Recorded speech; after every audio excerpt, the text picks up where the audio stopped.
आइए अब हम देखते हैं सेकंड पार्ट, क्वेश्चन नंबर 4 का सेकंड पार्ट। ठीक है, तो देखेंगे हम दिया हुआ है, हमें इक्वेशन दी गई है 2x प्लस वाई माइनस में 6 बराबर 0। सेकेंड इक्वेशन दी गई है 4x माइनस 2y माइनस 4 बराबर 0। जैसे पहले क्वेश्चन में मैंने किया है, ठीक है, वैसे ही हम सेकंड क्वेश्चन में भी करेंगे। ठीक, तो ये दिया है 2x, हम कर लेंगे a1 अपॉन में a2 इसी तरीके से, बराबर में b1 अपॉन में b2, और ऐसे करके हम तीनों वैल्यूज़ निकाल लेंगे, कॉमा लगा देंगे यहाँ पे। अभी हम देख रहे हैं c1 अपॉन में c2। देखो a1 अपॉन में a2 दिया हुआ है 2 अपॉन में 4, ठीक है। b1 अपॉन में b2 दिया है 1 अपॉन में माइनस का 2 और ये दिया हुआ है c1 अपॉन में c2 माइनस 6 अपॉन में माइनस 4। सॉल्व कर लो इसको, ये काटेंगे 2 1 2 2 2 4 आ जाएगा, ये यही रहेगा। इसको काट देंगे, माइनस से माइनस हो जाएगा प्लस, और ये आ जाएगा 2 3 6 एंड 2 2 4, 3/2, यानी a1 अपॉन में a2 does not equal to b1 upon में b2। यहाँ पे तो ये हो जाएगा हमारा lines are intersecting at a point. मतलब ये हुआ कि ये जो इक्वेशंस होगी वो भी कॉन्सिस्टेंट होगी। ठीक है, तो यहाँ लिखेंगे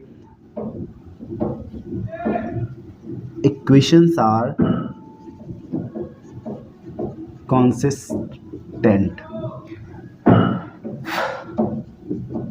ठीक है, कॉन्सिस्टेंट। अब हम इसी तरीके से जैसे पीछे निकाला हमने ब्रैकेट्स बना के क्या कर देना है, इनके सारे x और y की वैल्यूज़ फाइंड कर देनी है।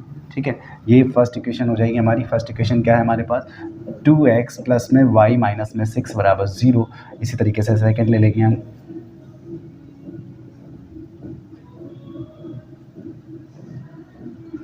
xy। ठीक, और सेकंड इक्वेशन हमारे पास क्या है, 4x माइनस में 2y बराबर में माइनस में 4 बराबर 0, माइनस में 4 बराबर 0। ये सेकंड इक्वेशन होगी। ठीक है, अब हम इस तरीके से क्या कर लेंगे, x की वैल्यू ले लेंगे या y की वैल्यू किसी भी। ठीक है, पहली क्वेश्चन में हम क्या करेंगे, y बराबर 0 ले लेंगे। अगर हम y बराबर 0 लेंगे तो देखो क्या आ जाएगा, 2x प्लस y माइनस 6 बराबर 0। तो y बराबर 0 रखेंगे तो देखो 2x प्लस y बराबर 0, 6 उधर जाएगा, बराबर में 6 हो जाएगा, तो ये घट जाएगा या जुड़ जाएगा, 2x प्लस 0, 2x बचेगा 6 और x बराबर आ जाएगा 6 अपॉन में 2 काट देंगे तो x बराबर आ जाएगा 3। तो x की वैल्यू आ गई 3। ठीक है, अगले में हम ले लेंगे 6 ले लेंगे, मान लीजिए ले लिया, y बराबर 6 ले लिया यहाँ पे। ठीक है, तो यहाँ पे क्या आ जाएगा, 2x प्लस वाई माइनस 6 बराबर 0। तो यहाँ पे आ जाएगा 2x प्लस वाई की जगह रखेंगे 6 माइनस 6 बराबर 0। तो 6 से 6 कट जाएगा तो 2x बराबर आ जाएगा 0, x बराबर 0/2 यानी x बराबर आ जाएगा 0। तो x की वैल्यू आ जाएगी 0। क्लियर। अब हम इसी तरीके से सेकेंड इक्वेशन के लिए निकाल लेंगे। हाँ ठीक है, तो अब हम क्या करेंगे, अब हम x के लिए अब यहाँ सेकेंड इक्वेशन में करेंगे इसी तरीके से। तो x बराबर हम ले लेंगे अब 0। ठीक है, x बराबर 0 ले लो सेकेंड इक्वेशन के लिए, क्या आ जाएगा, 4x माइनस में 2y माइनस 4 बराबर में 0। तो x की 0 लेंगे तो x मल्टीप्लाई ये 0 हो जाएगा, माइनस 2y माइनस में 4 बराबर 0, माइनस 4 उधर भेज दो तो प्लस का 4 हो जाएगा। ठीक है, ये 0 हो जाएगा तो माइनस 2y बराबर में 4।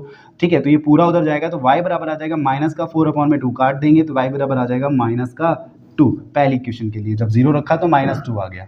ठीक है, अब हम एक काम कर लेते हैं ना, जब हमने एक बार x बराबर 0 ले लिया, अब हम y बराबर 0 ले लेते हैं, कोई दिक्कत। अब x बराबर 0 ले लिया, अब y बराबर 0 ले लेते हैं, करते हैं। तो ये क्या आ जाएगा, देखो 4x माइनस में 2 मल्टीप्लाई 0 माइनस 4 बराबर 0। ठीक, ये हो जाएगा 4x माइनस में 0 माइनस 4 बराबर में 0। ठीक है, 4 उधर जाएगा तो ये घट जाएगा तो 4x बराबर में प्लस का 4। तो x बराबर आ जाएगा 4 अपॉन में 4, काट देंगे तो x बराबर आ जाएगा 1 हमारे पास। ये हमारे दोनों ग्राफ के जो वैल्यूज़ निकल कर आई वो हमारी दोनों निकल कर आ गई। ठीक है, एक की -2i, एक की 0i, x की एक की वैल्यू 3i 0i ऐसे करके। ठीक है, तो अब अगले क्वेश्चन के लिए हम क्या करेंगे, अब हम अगले में क्या करेंगे, अब हम ग्राफ बनाएंगे इनका। ठीक है, देखते हैं, आइए। ठीक है, एक्स एक्सेस पे जो x की वैल्यू है वो 3 है तो हम देखेंगे 3 यहाँ है, y एक्सेस पे 0 है तो 0 ये, यानी यहीं पर पॉइंट आ जाएगा, x की जगह आ जाएगा 3,0, ये जो कोऑर्डिनेट बनेंगे वो 3,0। अगले टर्म्स हो जाएंगे, x बराबर 0 है तो ठीक है, x बराबर 0 और y बराबर है 6, तो y बराबर है 6, यानी यहाँ पे थोड़ा सा हम बढ़ा लेंगे, ये 6 हो जाएगा। ठीक है, तो यानी x की जगह 0 यानी 0,6, ये वाले कोऑर्डिनेट होंगे हमारे फर्स्ट इक्वेशंस के लिए। क्लियर।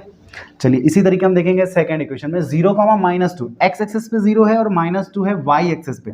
हम देखेंगे y एक्सेस ये है, -2 ये रहा, तो 0 कॉमा -2 यानी 0, यहाँ देखेंगे 0 कॉमा में -2 आ जाएगा। ठीक है, नेक्स्ट स्टेप देखेंगे हम, x की जगह 1 है तो x एक्सिस पे 1 आ जाएगा हमारा, और y एक्सिस पे 0, तो y एक्सिस पे 0 यानी ये जो हमारे कोऑर्डिनेट आएंगे वो यहाँ पे आएंगे, यानी कि 1 कॉमा में 0,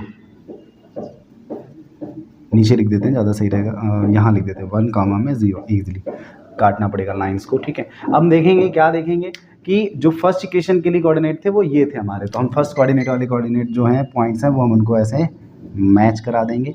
सेकंड जो है हमारी, हम देखेंगे ये हैं कोऑर्डिनेट हमारे, तो ये हम ऐसे मैच करा देंगे। अगर हम इनको और थोड़ा सा इंक्रीज कर देंगे तो ये यहाँ पे आके कट जाएंगे। क्या है देखेंगे, ये 2 आ रहा है हमारा और ये भी हमारा 2 आ रहा है, तो ये जो कोऑर्डिनेट है जो मिल रहे हैं यहाँ पे वो 2,2 होंगे। ठीक है, तो ये 2,2 होंगे यानी 2 कॉमा में 2 आ जाएगा, यानी x बराबर 2 आ जाएगा और y बराबर भी 2 आ जाएगा। ठीक, ये सॉल्व हो गया।